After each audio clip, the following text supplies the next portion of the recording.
ஒரு கேள்வி கேட்கலாமா டாக்டர்? மாரடைப்பு வருவதற்கு ஒரு மாதம் முன்னாடியே எந்த மாதிரி அறிகுறிகள் வரும்னு சொல்ல முடியுமா? ஐயோ, நல்ல கேள்வி தேன்மொழி. மாரடைப்பு திடீர்னு வராது. சில நேரம் முன்னாடியே நம்ம உடம்பு சிக்னல் கொடுத்துடும். ஆனால் நம்ம தான் கவனிக்க மாட்டோமே. முதல்ல மார்பு சற்று நெருப்பு பிடிச்ச மாதிரி இருக்கும்.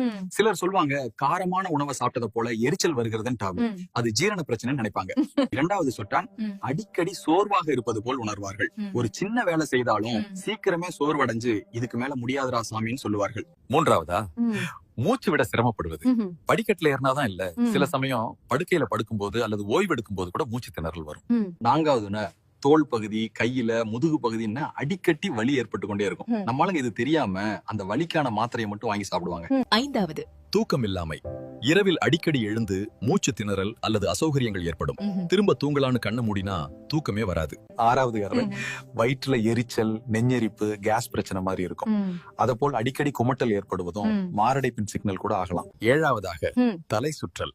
சில நேரம் நம்ம சுற்றி எல்லாமே சுழல்வது போல தோணும்.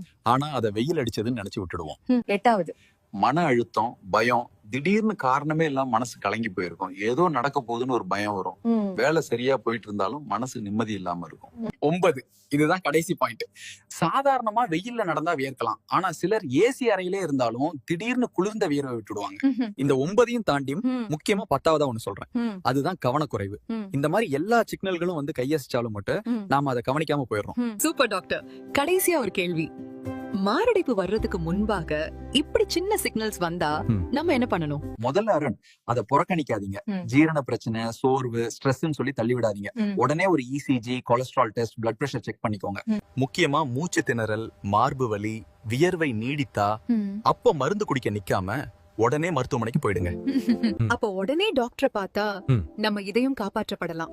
தாமதம் பண்ணினா அந்த இதயம் தான் நம்ம விட்டு போயிடும்.